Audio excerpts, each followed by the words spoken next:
شهر رمضان الذي أنزل فيه القرآن۔ اور اصل بات یہ ہے کہ رمضان المبارک کا وہ مہینہ جو سایہ فگن تھا وہ اب اپنے اس آخری پڑاؤ پر پہنچتا جا رہا ہے کہ جب بہت زیادہ وقت باقی نہیں ہے۔ وہ گنتی کہ وہ چند دن تھے جو بہت تیزی کے ساتھ گزر رہے ہیں۔ جب اللہ نے قرآن میں فرمایا تھا نا کہ ایام معدودات یہ گنتی کے چند دن ہیں، تو ہمیں شاید سن کے بہت تعجب ہوتا تھا کہ یہ گنتی کے چند دن کتنے ہوں گے، اور یہ تو پورا مہینہ ہے، یہ کوئی گنتی کے دن نہیں، یہ تو پورا مہینہ ہے۔ لیکن وہ مہینہ گزرتے ہوئے دیکھیں کہ کتنی تیزی کے ساتھ وہ ساعتیں گزر رہی ہیں، کتنی تیزی کے ساتھ وہ ساعتیں گزر رہی ہیں۔ ہماری زندگی بھر کی محرومیوں کا مداوع تھا، ہماری زندگی بھر کی بدبختیوں کو خوش بختیوں میں بدلنے کا موقع تھا، زندگی بھر کی غفلتوں کو جاگنے کا موقع تھا، زندگی بھر کی پشیمانیوں کو خوش قسمتیوں میں بدلنے کا موقع تھا۔ اور یہ وہ گھڑیاں ہیں کہ جن کے بارے میں اہل اللہ پورا سال جس کی تمنا کیا کرتے تھے، اللہم بلغنا شہر رمضان، اللہم بلغنا شہر رمضان، اے اللہ رمضان کا مہینہ ہم تک پہنچا، اور رمضان کا مہینہ ہم تک پہنچا۔ اور پھر جس خوش قسمت کو یہ رمضان مل جاتا، پھر وہ باقی کے 6 ماہ اس شکر گزاری میں دعاؤں میں صرف کرتا کہ اے اللہ رمضان المبارک میں کی گئی دعاؤں کو قبول فرما، عبادتوں کو قبول فرما۔ یہ گھڑیاں بہت مختصر تھی اور بہت تیزی کے ساتھ گزرتی جا رہی ہے۔ یہ عشرہ اختتام پذیر ہے، اب کل ہی دوسرا عشرہ اور پرسوں تیسرا عشرہ، اور پھر یہ ہوگا کہ وہ جو لیت و لعل کے شکار تھے، جو شش و پنج کے شکار تھے، جو اس حیل و حجت کے شکار تھے کہ بھئی کر لیں گے عبادت، ابھی بڑا وقت ہے، آخری عشرے میں چلے جائیں گے، لیلۃ القدر ستیمی میں عبادت ہو جائے گی، اور جی جمعۃ الوداع میں چلے جائیں گے۔ اس طرح کے فصلی مسلمانوں کو، اس طرح کے سیزنل مسلمانوں کے لیے، اس طرح کے سست ترین لوگوں کے لیے بھی اب وقت ختم ہوتا جا رہا ہے۔ کیا پتہ مہلت کی یہ رسی دراز رہے یا کھینچ لی جائے، مہلت کی یہ رسی دراز رہے کہ کھینچ لی جائے۔ وہ بڑے شہر کہ جو دنیاوی ترقی کی معراج پر ہیں، جہاں دنیاوی وسائل اپنی تمام تر معجزہ نمائیوں کے ساتھ موجود ہیں، وہ شہر بھی اس وقت موت سے جوجھ رہے ہیں، اپنے پیاروں کو اور اپنے عزیزوں کو مرتا ہوا دیکھ رہے ہیں، اور ان کی آخری رسومات تک کرنے کی پوزیشن پہ نہیں ہیں۔ اور گھر کے اندر کوئی ایک اگر بیمار ہے تو سارے گھر والے اس کی وجہ سے خوف زدہ ہیں۔ یہ کیفیت کہ جب موت ڈیرا ڈالے ہوئے ہے، حالانکہ یہ کیفیت ہم میں سے ہر شخص کے ساتھ ہے، ہر شخص کے ساتھ ہے۔ کون ایسا ہے کہ جس کے پاس یہ کوئی پٹا لکھا ہوا ہے کہ اس نے عمر کی کتنی بہاریں پوری کرنی ہیں؟ کس کو کون یہ لکھوا کے آیا ہے کہ اس کی سانسیں کتنی زیادہ ہیں اور کتنی اس کے مشورے اور اس کے اختیار سے طے ہوں گی؟ وہ رب کریم الذی خلق الموت والحیاہ، وہ جس نے زندگی کو پیدا کیا، موت کو پیدا کیا اور زندگی کو پیدا کیا، لیبلوکم ایکم احسن عملا، وہ جو تمہیں آزمانا چاہتا تھا کہ تم میں عمل میں سب سے بہتر کون ہے، اور وہ رب اس کی طرف سے دی ہوئی یہ مہلت کب ختم ہو جائے کسی کو پتہ نہیں، وہ مہلت کب ختم ہو جائے کسی کو پتہ نہیں ہے۔ لہٰذا اس مہلت سے فائدہ اٹھانے کی کوشش کریں، اور وہ مہینہ کہ جس کے بارے میں جناب محمد رسول اللہ صلی اللہ علیہ وسلم کا ارشاد گرامی تھا، قد جاءکم رمضان شہر مبارک تمہارے لیے رمضان آیا ہے اور یہ برکت والا مہینہ ہے۔ افترض اللہ علیکم صیامہ، اللہ نے اس کے روزے کو تم پر فرض قرار دیا ہے۔ جس طریقے سے تم پہ نماز فرض ہے، جس طریقے سے تم پر حج فرض ہے، جس طریقے سے تم پر زکوٰۃ فرض ہے، جس طریقے سے تم پر کلمہ شہادت کا اقرار فرض ہے، اسی طریقے سے اس رمضان کے روزے تم پر فرض ہیں۔ اور اللہ کا اصول یہ ہے کہ ان 5 فرائض میں اختیار اور چوائس موجود نہیں ہے کہ ہم کسی کو چاہیں تو چھوڑ دیں اور کسی کو چاہیں تو اختیار کریں، ایسا کوئی اختیار ہمارے پاس موجود نہیں ہے۔ ادخلوا فی السلم کافہ، اسلام میں پورے کے پورے داخل ہو جاؤ۔ اس شہادت کو ہم شہادت نہیں مانتے کہ جس میں نماز نہ ہو۔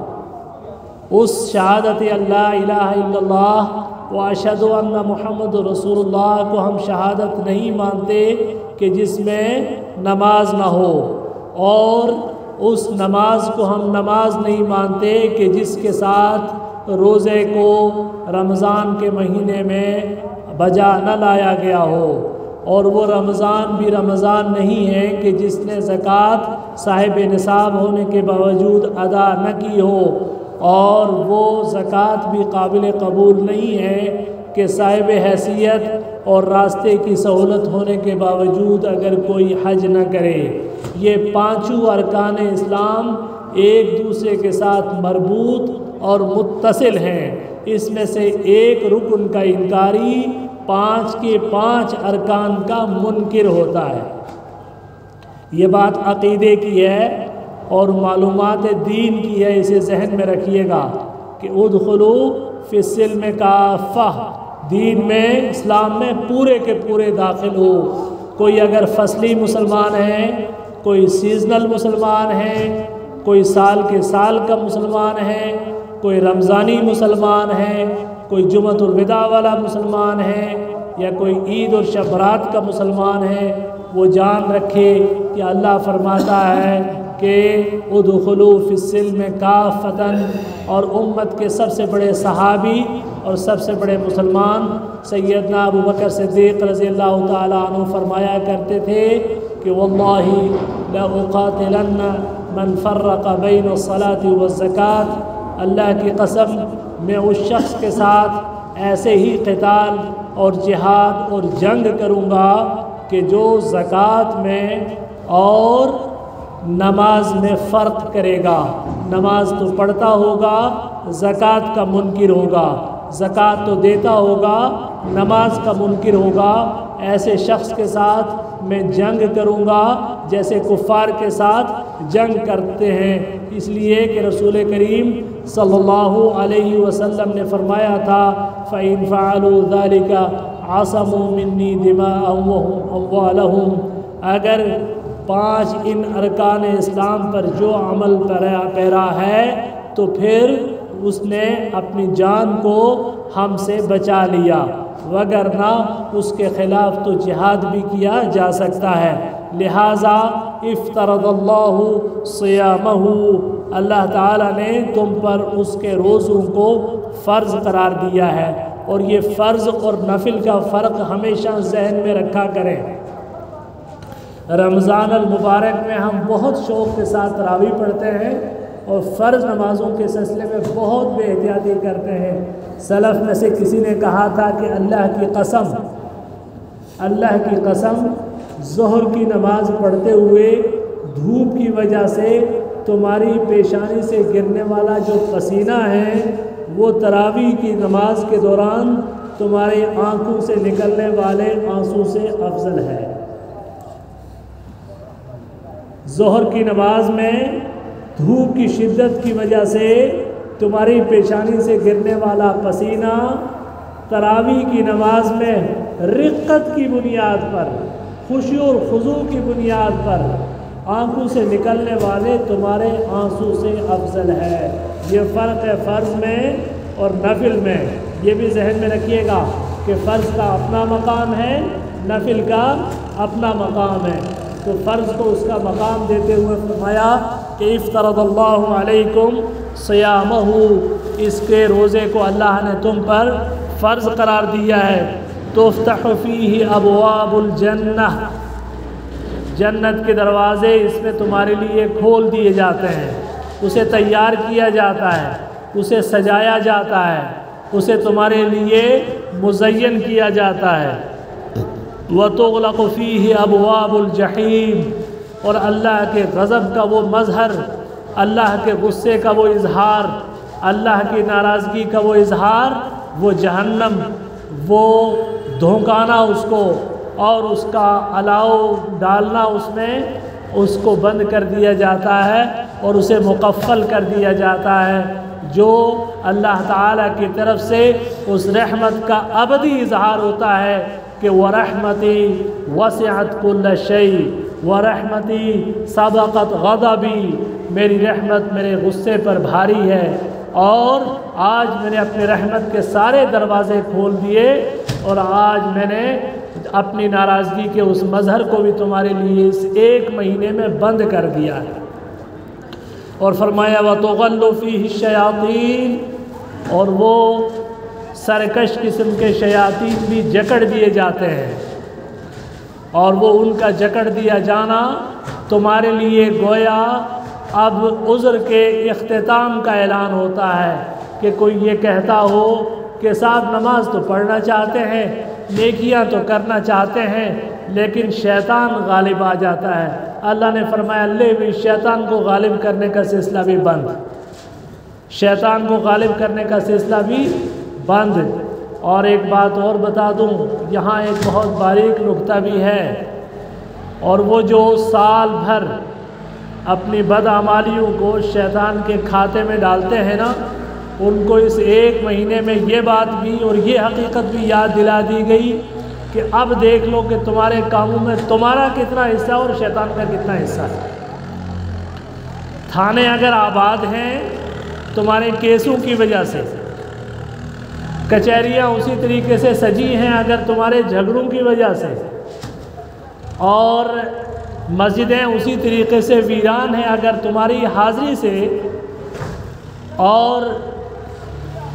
برائی کے وہ سارے اڈے اگر آباد ہیں اسی انداز میں، تو پھر یہ اس چیز کا اظہار ہے کہ شیطان کا جتنا کام تھا وہ تو محدود ہو گیا ہے، تمہارا لامحدود کام ابھی چل رہا ہے، ٹھیک ہے؟ تو تغل فیہ الشیاطین، شیطانوں کو، چونکہ شیاطین الانس والجن، قرآن میں اللہ نے فرمایا شیاطین الانس والجن، انسانوں میں بھی شیاطین ہوتے ہیں، جنات میں بھی شیاطین ہوتے ہیں، اور وہ جو انسانوں کے شیاطین ہیں ان کو بھی کہا گیا کہ یا باغی الخیر اقبل،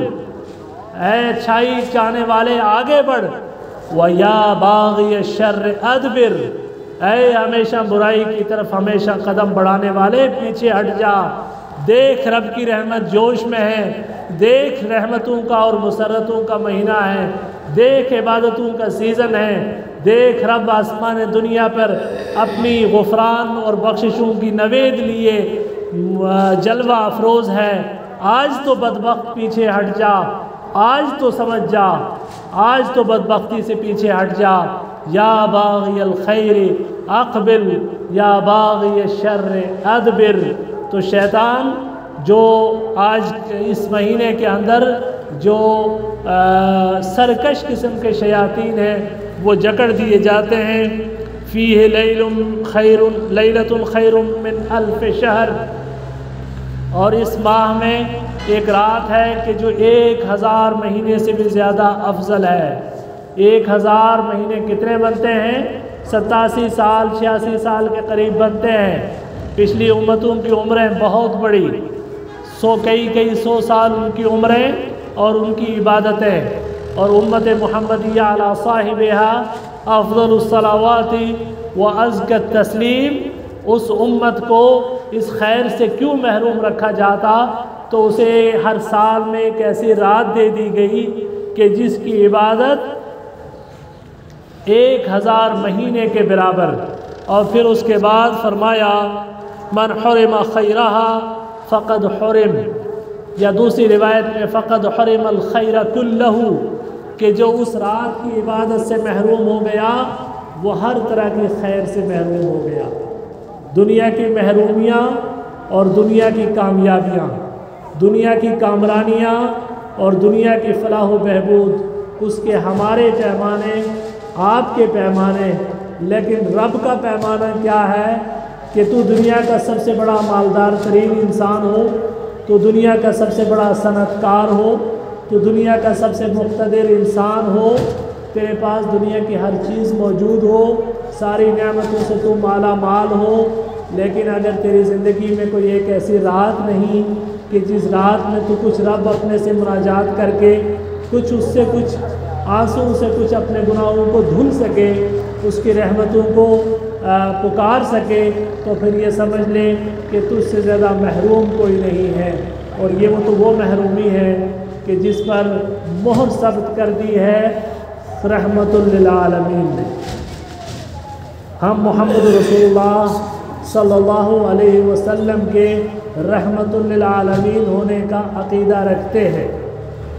اور یقیناً وہ سراپا رحمت تھے، ان کی ساری زندگی رحمت تھی، ان کی دعوت رحمت، ان کی محنت رحمت، لیکن وہ رحمت للعالمین کہتے ہیں کہ اللہ وہ شخص ناکام و نامراد ہو کہ جو رمضان پائے اور رب کو راضی نہ کر پائے۔ اور جانتے ہیں آمین کس نے کہی؟ آمین اس نے کہی جو فرشتوں کا سردار ہے، آمین اس نے کہی کہ جو نبیوں کے پاس پیغام لے کر آتا ہے،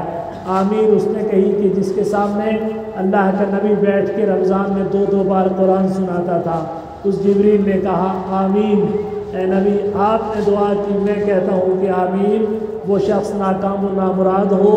کہ جو رمضان المبارک کو پائے اور اپنے رب کو راضی نہ کر پائے۔ تو وہ گھڑیاں بہت تیزی کے ساتھ گزر رہی ہیں، بہت تیزی کے ساتھ گزر رہی ہے، لیکن آج بھی موقع ہے، کچھ نہیں بگڑا ہے، وہ ساعتیں ابھی تو باقی ہیں، وہ ایام معدودات کی وہ گنتی، الٹی گنتی چل رہی ہے، ابھی کچھ دن باقی ہیں، اب بھی غور و خوض کا موقع ہے کہ ہم نے کیا کھویا کیا پایا۔ رمضان مبارک ہمارے کردار میں، ہمارے اخلاق میں، ہمارے طرز عمل میں جو انقلابی تبدیلی چاہتا تھا، کیا وہ انقلابی تبدیلی آ پائی ہے کہ نہیں؟ چونکہ روزے دار تو کچھ ایسے بھی ہیں کہ جس کے بارے میں الصادق المخبر، الصادق المصدوق محمد رسول اللہ صلی اللہ علیہ وسلم نے فرمایا تھا رب صائم لیس له من صومه الا العطش ورب قائم لیس له من قیامه الا السحر، کہ بہت سارے روزدار تو ایسے بھی ہیں کہ جن کو روزے سے بھوک اور پیاس کے سوا کچھ حاصل نہیں ہوتا، اور بہت سارے راتوں کو قیام کرنے والے ایسے بھی ہیں کہ جن کو ان کی راتوں کے قیام کے نتیجے میں نیند جلانے کے علاوہ کچھ حاصل نہیں ہوتا۔ اب ہم اپنا احتساب کریں کہ یہ رمضان ہمارے اخلاق و کردار اور ہمارے مزاج پر کتنی تبدیلیاں لے کر آیا ہے۔ اس رمضان نے ہمارے لیے حلال روزی کچھ گھنٹوں کے لیے حرام کر دی تھی، وہ روزی جو ہم نے اپنے خون پسینے سے کمائی، جس کی ملکیت ہماری، جس کا تصرف ہمارا، جس کا اختیار ہمارا، جو ہمارے گھر میں پکی، جو ہمارے گھر کی معزز خواتین نے بنائی، کہ جس میں حرام کی کوئی آمیزش نہیں تھی، جس پہ کسی کا حق نہیں تھا، وہ روزی بھی کچھ گھنٹوں کے لیے ہم پر حرام کر دی گئی۔ اور ہماری وہ بیویاں کہ جن کو اللہ کے کلمے کی بنیاد پر سماج کی موجودگی میں اور سماج کی گواہی کے ساتھ عزت اور اکرام اور احترام کے ساتھ، حرمت کے ساتھ ہم اپنے گھر پر لائے، کہ جن کے جسم پر ہمارا حق تھا اور ہمارے جسم پر ان کا حق تھا، وہ جسم ہمارے لیے حرام کر دیا گیا کچھ گھنٹوں کے لیے۔ کیا یہ اس بات کی تربیت نہیں ہے کہ اب ہم نے اپنی باقی زندگی میں ان تمام چیزوں کو کہ جن کو اللہ نے اصلاً حرام قرار دیا ہے، جس کھانے کو اصلاً حرام قرار دیا ہے، کہ جس پہ نہ ہمارا حق ہے، کہ جس پہ نہ ہمارا کوئی قانونی اور اخلاقی حق ہے، اس حق دوسرے کے اس حق سے ہم بچ جائیں، اور وہ رشتے جو اللہ نے ہمارے لیے حرام قرار دیے ہیں، جو ہمارے لیے حلال نہیں ہیں، ان سے ہم بچ جائیں اور اپنے آپ کو بچا لیں۔ من لم يدع قول الزور والعمل عليه فليس لله حاجة في أن يدع طعامه وشرابه، کہ جو برائی اور لفظ زور استعمال ہوا ہے، اس زور کا ایک معنی تو جھوٹی گواہی ہوتا ہے، اور ایک معنی ہوتا ہے زور کا زبان سے ادا ہونے والی تمام طرح کی برائیاں۔ جھوٹ اس میں شامل ہے، غیبت اس میں شامل ہے، چغلی اس میں شامل ہے، اور زبان سے کہی جانے والی جتنی برائیاں ہیں وہی ہیں، وہ اس میں شامل ہیں۔ اور پھر معاملے کو مزید وسیع کرتے ہوئے فرمایا کہ والعمل علیہ، یعنی جس نے غلط زور کو، باطل بات کو، جھوٹی بات کو کہنا نہ چھوڑا اور اس جھوٹی بات پر عمل کرنا نہ چھوڑا، یعنی زبان سے کہی بات کو ایکشن میں لانا نہ چھوڑا، فَلَيْسَ لِلَّهِ حَاجَةٌ فِي أَن يَدَعَ طَعَامَهُ وَشَرَابَهُ، تو اللہ کو کوئی ضرورت نہیں ہے کہ اس کا کھانا چھڑوا دے، اس کا پینا چھڑوا دے، اسے کسی راشننگ کی ضرورت نہیں ہے، اس کے یہاں کوئی ایمرجنسی نہیں آ گئی ہے کہ قرۂ ارض پہ غلہ کم ہو گیا ہے تو کچھ گھنٹے کے لیے اس کا کنزمپشن ریڈیوس کر دیا جائے، ایسا وہ نہیں چاہتا، اس کے پاس بہت ہے۔ وَلِلَّهِ خَزَائِنُ السَّمَاوَاتِ وَالْأَرْضِ، اس کے لیے، اس کے پاس تو زمین اور آسمان کے وہ خزانے ہیں کہ جو ختم ہونے والے نہیں ہیں۔ قیامت کی صبح تک انسانوں کی آبادی کتنی ہی چاہے کیوں نہ بڑھ جائے، کتنی ہی کیوں نہ بڑھ جائے، زمین کی خیرات اور اس کی برکتیں ختم ہوگی۔ فرمایا کہ أَلَمْ نَجْعَلِ الْأَرْضَ كِفَاتًا أَحْيَاءً وَأَمْوَاتًا، اللہ فرماتا ہے میں نے اس زمین کو تمہارے لیے کافی نہ بنایا، تمہارے زندوں کے لیے بھی کافی ہے، تمہارے مردوں کے لیے بھی کافی ہے، تم پلاننگیں کرتے رہو، تم فیملی پلاننگ کرو، تم اقتصادی پلاننگ کرو، تمہارا کام ہے تم جو چاہو کر دو،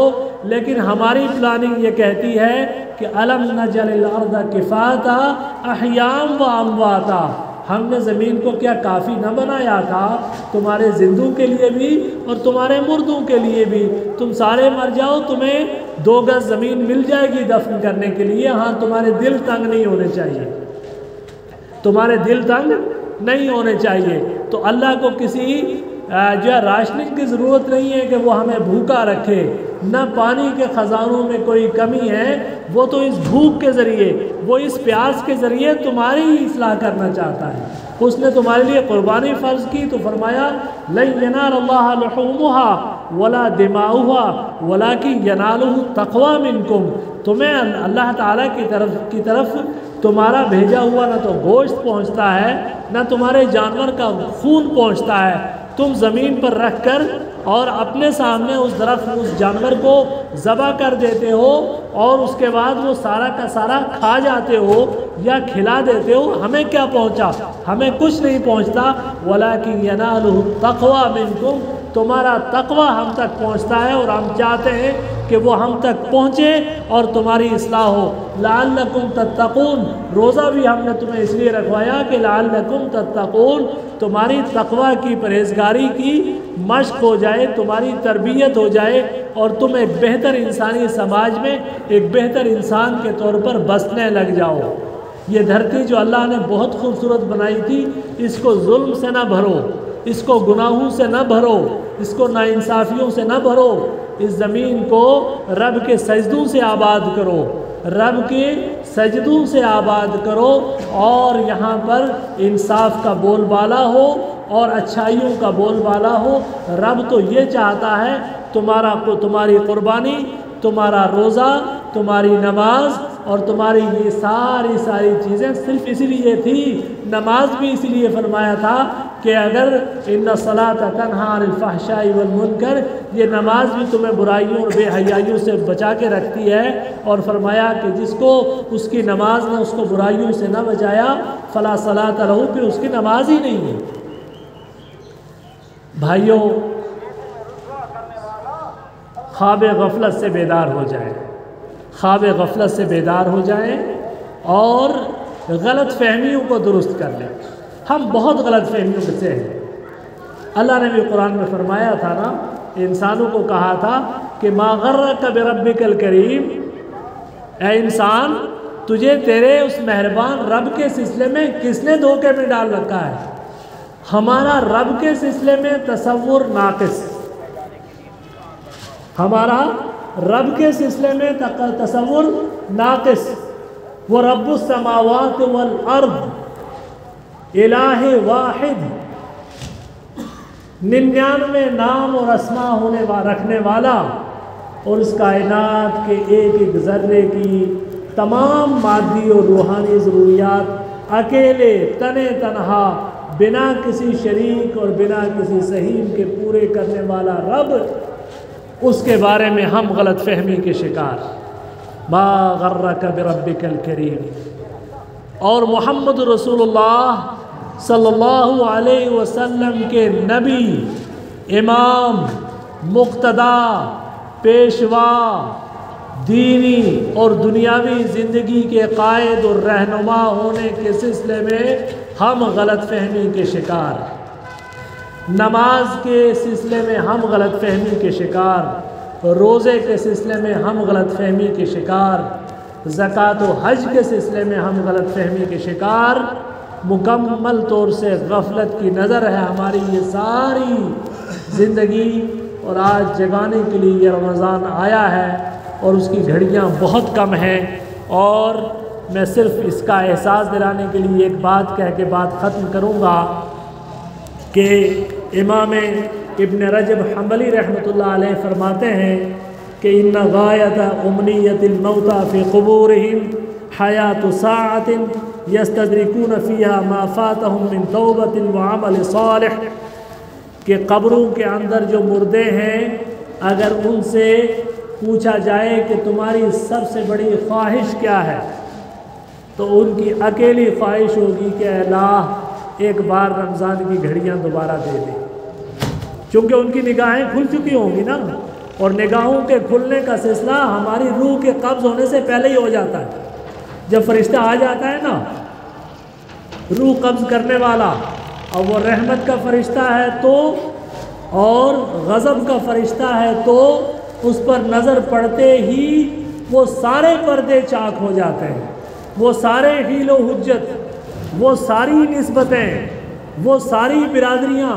وہ سارے مسلک، وہ سارے مذہب، وہ سارے پیر اور پیشوا، اور وہ سب کے جن کے ساتھ عقیدتیں تھیں، وہ سارے واہمے نگاہوں کے سامنے سے یکسر ختم ہو جاتے ہیں، اور سب پردے ہٹ جاتے ہیں، اور قبر والے بھی یاد کرتے ہیں کہ ہم نے کیا کمایا اور کیا کھویا۔ اور فرماتے ہیں ابن رجب کہ قبروں کے اندر پڑے ہوئے مردے، ان سے ان کی سب سے بڑی خواہش اور تمنا اگر پوچھی جائے تو یہ ہوگی کہ اے کاش ہمیں رمضان کی ایک گھڑی میسر آ جاتی اور ہم رب کو راضی کر لیتے۔ اور اسی طریقے سے ابن جوزی رحمہ اللہ ایک دوسرے محدث اور مفسر ہیں، وہ فرماتے ہیں تاللہ لو قیل لأہل القبور تمنوا لتمنوا یوما من رمضان، اللہ کی قسم کہ قبروں والوں سے اگر ایک بار کہا جائے کہ آؤ تمنا کرو تو ان کی ایک ہی تمنا ہوگی کہ کاش رمضان کا ایک دن مل جائے، کیونکہ یہ رمضان انہیں پتہ ہے کہ یہ ایک نیکی بھی، ایک گھڑی بھی نیکی کی ہوئی اللہ کے ہاں کبھی ساری زندگی کی محرومیوں کا مداوع ثابت ہو سکتی ہے۔ اس لیے میرے بھائی کوشش کیجئے رب کو راضی کرنے کی، کوشش کیجئے اپنے رب کو راضی کرنے کی۔ اور یہ وہ دن کیا پتہ کہ کتنے لوگ تھے جو پچھلے رمضان میں ہمارے ساتھ انہی صفوں میں موجود تھے، آج وہ نہیں ہیں، اور ہم کیا اگلے رمضان تک ہوں گے کوئی گارنٹی موجود نہیں ہے، اگلے لمحے کی بھی گارنٹی نہیں ہے۔ موت نہ کسی کی ذات دیکھتی ہے، نہ برادری اور قبیلہ دیکھتی ہے، نہ عمر دیکھتی ہے، نہ کسی کی صحت اور تندرستی دیکھتی ہے، وہ کبھی بھی کسی کے در پر بھی دستک دے سکتی ہے، اور یہ مہلت ختم ہو سکتی ہے۔ اس مہلت کو اگر ذہن میں رکھتے ہیں تو بھائی غفلت سے بیدار ہو جائیں، روزے کو روزے کی طرح رکھیں، روزے کی پابندیوں کو، اس زبان کی پابندیاں، نگاہوں کی پابندیاں، کانوں کی پابندیاں، معدہ اور زبان کی اور منہ کی پابندیاں، ساری پابندیاں ایک ساتھ بجا لائیں اور فرض نمازیں 5 وقت کی باجماعت سنتوں کے ساتھ پڑھیں، ٹھیک ہے۔ قرآن کریم کی تلاوت زیادہ سے زیادہ کریں، کیونکہ یہ وہ مہینہ ہے کہ جس میں قرآن نام کا یہ تحفہ اللہ نے ہمیں دیا تھا۔ اس قرآن کو زیادہ سے زیادہ اس کی تلاوت کریں، کم از کم ہر مسلمان کا ایک قرآن تو ضرور ختم ہونا چاہیے۔ ہماری نمازیں بھی مولوی کے ذمے، ہمارے قرآن بھی مولوی کے ذمے، ہماری دعائیں بھی مولوی کے ذمے۔ کچھ تو اپنے ذمے لیں، کچھ تو رب سے تعلق بنائیں، کچھ تو رب سے تعلق بنائیں۔ یہ مڈل مین کا تصور، یہ درمیان کے واسطے کا تصور ختم کریں، رب سے جڑ جائیں، اور جڑنے کا اس سے اچھا موقع کوئی بھی نہیں ہے۔